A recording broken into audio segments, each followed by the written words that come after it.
అయితే నిన్న శాసనసభలో ముఖ్యమంత్రి గారు ఆ తర్వాత మంత్రులు బైకాట్ చేసినటువంటి బీఆర్ఎస్ పార్టీ వ్యవహారం అంతా చూసిన తర్వాత నీళ్ళ ఎజెండా ఇలా నీళ్ళ గురించి అడిగినోడెవడో ఎవరికి అర్థం కాదు. ధర్నా చేయలే, రాస్తారోకో చేయలే, నీళ్ళ చోట తేల్చాలి అసెంబ్లీలో అని ఒక్క రైతు కూడా డిమాండ్ చేయలే. యూరియా బస్తాల కోసం డిమాండ్ చేసిన రైతులు ఉన్నారు, యూరియా బస్తాల కోసం రోడ్డు ఎక్కిన వాళ్ళు ఉన్నారు, రైతు భరోసా నిధులు ఇవ్వమని రోడ్డు ఎక్కిన వాళ్ళు ఉన్నారు. ఈ నీళ్ళ పంచాయతీ ముంగటేసుకున్నారు. తిన్నావురా బస్సు అంటే తిన్నా, పన్నావురా బస్సు అంటే పన్నా టైప్ అయిపోయింది అసెంబ్లీ. అసలు ముఖ్యమంత్రి రేవంత్ రెడ్డి గారు అసలు అడిగినోడేవాడా దేని గురించి చెప్తా ఉన్నావు అది నాకు అర్థం కాలేదు. ఆయన కృష్ణా నమ్మిండు, నువ్వు గోదావరి నమ్ముతున్నావు, అంతే. మాకు మిగిలింది మూసి, అది క్లియర్. రెండవ అంశం చూస్తే ఇక వీళ్ళు చెప్తా ఉంటారు, ఇక వీళ్ళు మంత్రులు వీళ్ళంతా పండితులు, ఈ పండితులంతా చెప్తా ఉంటారు తలకాడ కట్టాల్సినటువంటి పాలమూరు రంగారెడ్డిని తోకకాడికి తీసుకొచ్చిరని చెప్తారు. ఇలా తోక తెలియదు, తొండని తెలియదు. అసలు జూరాల ప్రాజెక్టు 17 టీఎంసీలు, 17 టీఎంసీల ప్రాజెక్టులో నువ్వు 90 టీఎంసీల ప్రాజెక్ట్ ఎట్లా కడతావా? ఆడికెళ్ళి ఎప్పటికి ఫ్లో ఉంటే తప్ప రాదు అది ఒకటి. ఇక రెండో అంశం ఏంది, 17 టీఎంసీలలో 7 టీఎంసీలు మధ్య ఉడకపోయింది, ఇప్పుడు మిగిలింది 10 టీఎంసీలు. మీ బాధ అంతా, మీ ఎక్స్ప్లెనేషన్, మీ కథ, మీ లొల్లి అంతా కేవలం కాంట్రాక్టరు కమిషన్లు గింతే. ఇదే జనాన్ని ఉద్ధరించే చర్చ ఏం కాదు. జనానికి మంచి చేసేది. ఇప్పుడు జనానికి మంచి చేయాల్సిన కార్యక్రమాలు పక్కకు పెట్టి 6 గ్యారంటీస్ చర్చకు రాకుండా ఆయన వచ్చేవో నీళ్ళ మీద మాట్లాడమని ఎజెండా ఇచ్చిపోతాడు. ఆ ఎజెండా ఇచ్చినోడే అసెంబ్లీలో లేడు. ఈయన ఎవరు ముంగట వడతా కూడా ఒట్టిగా మైకుల ముంగట ఎవరు లేడు అన్న మళ్ళీ అసెంబ్లీలో అడిగేటోళ్ళు లేదు. ఆయననేమో కేసీఆర్ ఏమో కృష్ణా నదిని అమ్మేసుకున్నాడు, కృష్ణా నదిని ఆయన ఏపీకి అమ్మేసుకున్నాడు. నువ్వు ఒక నది అమ్ముకున్నావు, రేపు నేను ఒకటి అమ్ముకోవద్దా అని ఈయన గోదావరి పనులు ఉన్నాడు. గోదావరి నుంచి పోలవరం నుంచి బనకచెర్ల మీదుగా మళ్ళా రాయలసీమకు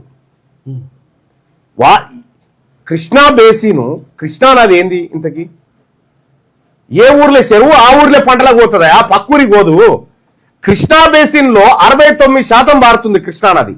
కృష్ణా బేసిన్ అంటే పరివాహక ప్రాంతం, 69% పారుతా ఉంది. ఈ 69% పారుతున్నటువంటి తెలంగాణలో ఎన్నే వస్తున్న నీళ్లు? మహాత్మా గాంధీ కల్వకుర్తి ఎత్తిపోతల పథకం ద్వారా కేవలం 1500 క్యూసెక్ల నీళ్లు మనకు వస్తా ఉంటే రోజుకు 50,000 క్యూసెక్ల నీరు రాయలసీమకు పోతా ఉంది. కేసీఆర్ వచ్చినాక జరిగింది ఇదంతా. రాయలసీమను రతనాల సీమ చేస్తా, అది చేస్తా, ఇది చేస్తా, అక్కడ జరిగినటువంటి మోసం ఇదంతా. ఇది ఇట్లా అయినా యాక్చువల్గా ఏంది, మనకు 811 టీఎంసీల కేటాయింపు కృష్ణా నుంచి, తర్వాత 500 చిల్లర కేటాయింపు 555 మనకు రావాలి.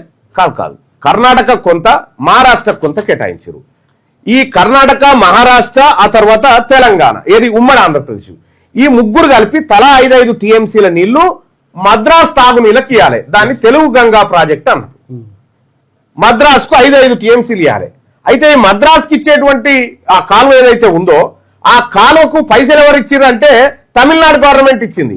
ఇచ్చేటప్పుడు ఏపీ గవర్నమెంట్ ఏం చెప్పారంటే ఈ కాలువ ఎట్లాగో మాతానికే పోతుంది కదా, మేము కూడా జరని పైసలు వేస్తామని ఇచ్చారు. ఇస్తే ఇచ్చిపోతు కూడా. ఇప్పుడు ఏమైంది, ఆడికి పోవాల్సిన 5 టీఎంసీలు ఇచ్చిపెట్టి 500 టీఎంసీలు పోతా ఉన్నాయి. ఒక పెద్ద పెట్టి పోతిరెడ్డిపాడు కాడి నుంచి పోతుంది. అదే మన వాళ్ళకు సోయి లేదు, సోయి లేక కాదు, అమ్ముకున్నారు. కేవలం కాంట్రాక్టర్లను బతికించడం కోసం, కాంట్రాక్టర్ల ద్వారా కమిషన్లు కొట్టడం కోసం నిన్న అసెంబ్లీలో చర్చ. ఎవరు అడిగిండా? ఇప్పుడు తెలంగాణ రాష్ట్రంలో ఈ పాలమూరు రంగారెడ్డి ఎత్తిపోతల కట్టాలని ఎవరైనా డిమాండ్ చేసి రోడ్డు మీద ఎక్కిన ఒక్కరు చూపి. మీరు కాంట్రాక్టర్లు తప్ప ఎవరికి లేదు, ఆ ధ్యాస లేదు, ఆ యాస లేదు, ఆ సోయి కూడా లేదు. ఎంపీడీసీ జెడ్పీటీసీ ఎన్నికల గురించి ఈయన ముఖ్యమంత్రి మాట్లాడండి కదా అసెంబ్లీలో చర్చ పెడతాం.